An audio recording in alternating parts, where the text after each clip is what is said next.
Hi guys, I'm in the kitchen where I first started making my videos, and this is where I want to talk to you right now about GameStop. I have this opinion about GameStop coming up. You know, a lot of years ago when I first started buying in, I remember I used to use Robinhood and click on the actual stock I wanted to buy. And I would go down to the stats and I'd look at institutional ownership. And I remember GameStop having 98% institutional ownership. And the month was like May. It was March or April, somewhere in that range of 2021. And that didn't make much sense to me other than, hey, all the institutions own it. And it's short 226%, or officially 147, or in this case, 20%, as everyone wants to call it. But I saw the transition happen. I've seen all these price spikes over these last 4 years where people had the opportunity to sell out and run and claim victory, make movies about it, make documentaries about it, open up businesses about it. But for us that have stood our ground and we've seen the improvements of the company, the fundamentals of the company improve, it makes you feel really good, like what you've been doing, and seeing it for this long. But I want to make something very clear to you guys. That day that it showed me the institutional ownership, that was like one of those moments for me where I was like, yo, how could they own 98% when all these people online, admittedly own it, or the insiders own some, or I want to buy some. At the time, I already had shares too. And the shares were expensive back then. I mean, they were $200 a piece, and I think I had like 60 of them. I was in for like $12,000 in the first half year, and it was a lot of money to me. Still is a lot of money to me. But it's not about the dollar amount, it's the principle of it. I look at GameStop and I think of all the people that have come into my chat channels and try to talk me off the ledge and tell me it's not the investment you want to make. And I can't even begin to tell you how many people have come in and tried to have those debates, and then the debates fall apart. The more you keep talking fundamentals, the more you keep talking about business, and you take away the aspect of the short, right, of the short squeeze.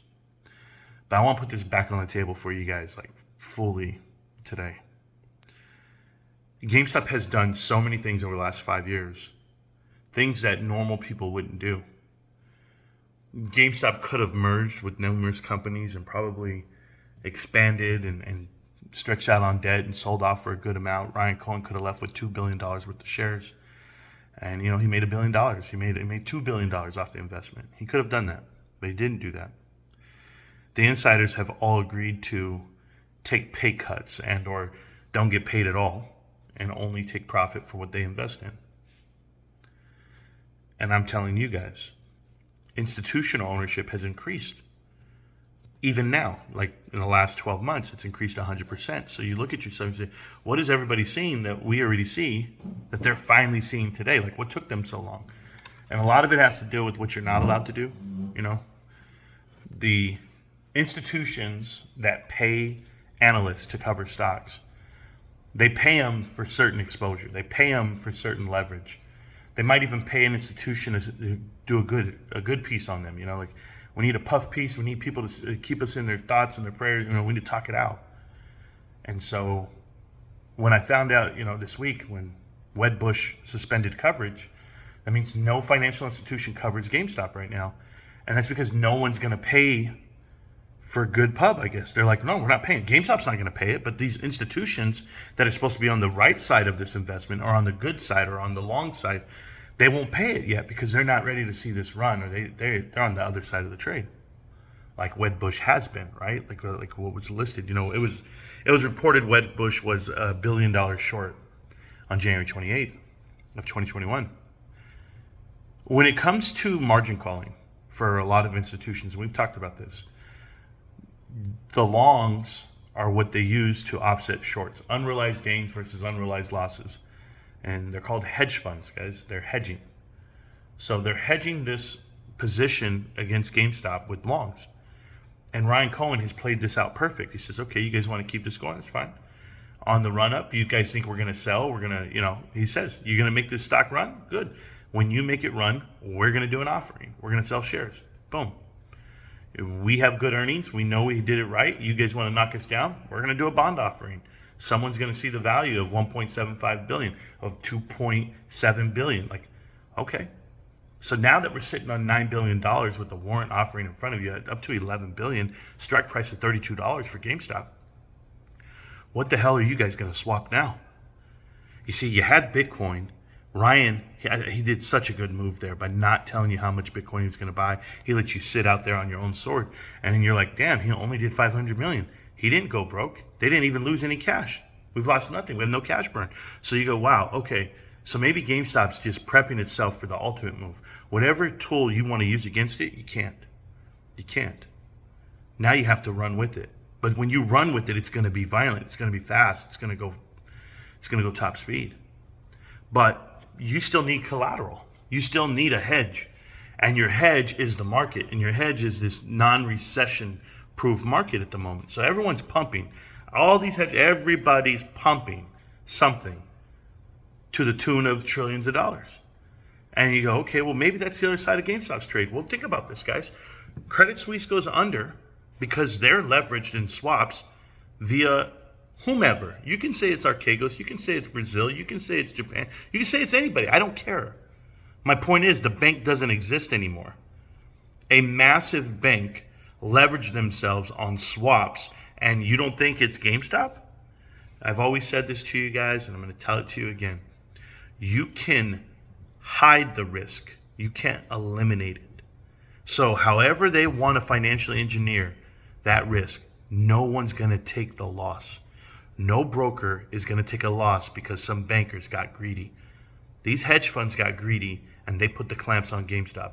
You can mute it on Reddit. You can mute it on Twitter. Guys, we're shadow banned like you wouldn't believe. I put a video out, hashtag GameStop, no clicks. To this day.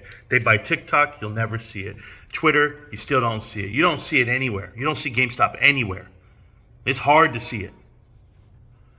But do you want to know how big it is?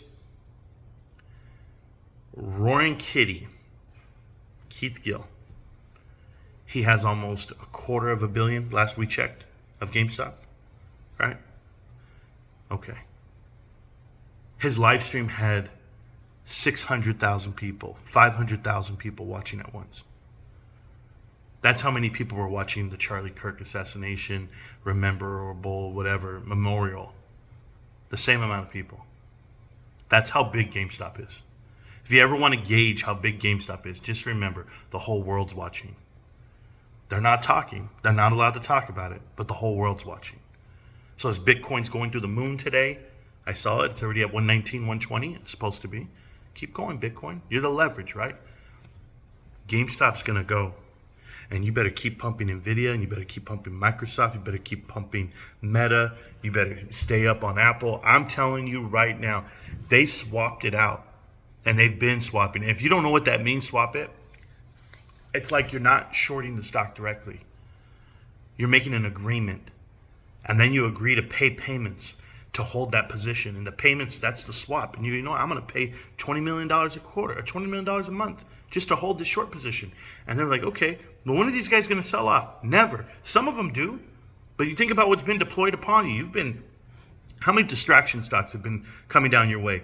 AMC got diluted and polluted, and it ripped everyone apart. These guys are still fantasy land, thinking it's going to rip to what?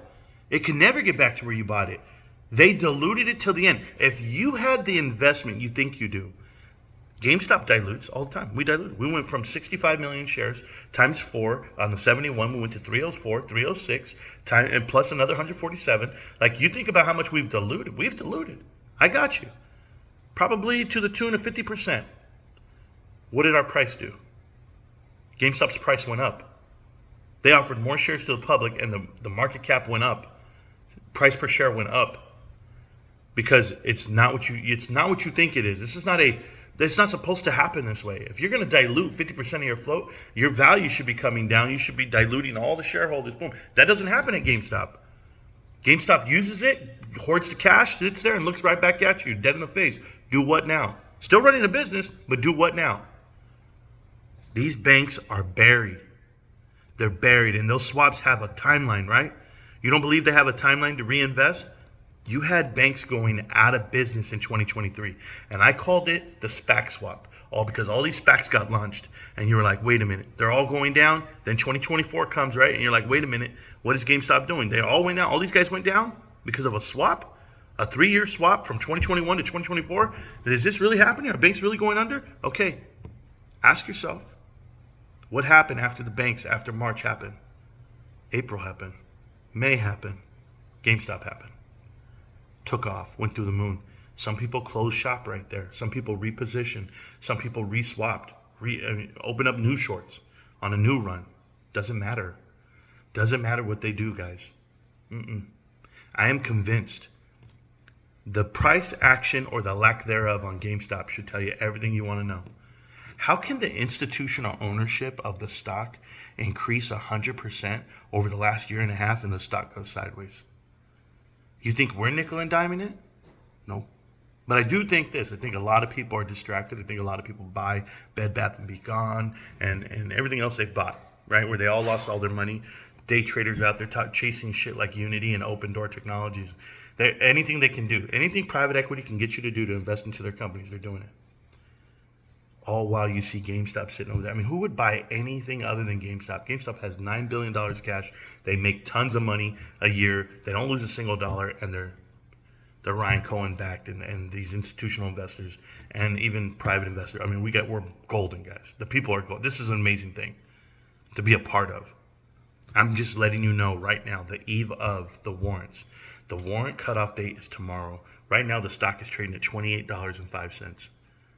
It just keeps going.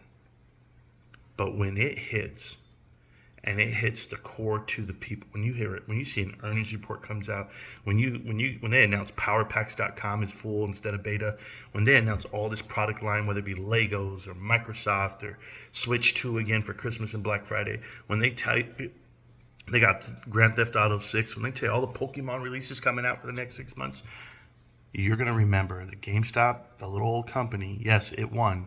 It's a winner. It's $1 billion a year in profit. It's still great. Don't get me wrong. It is.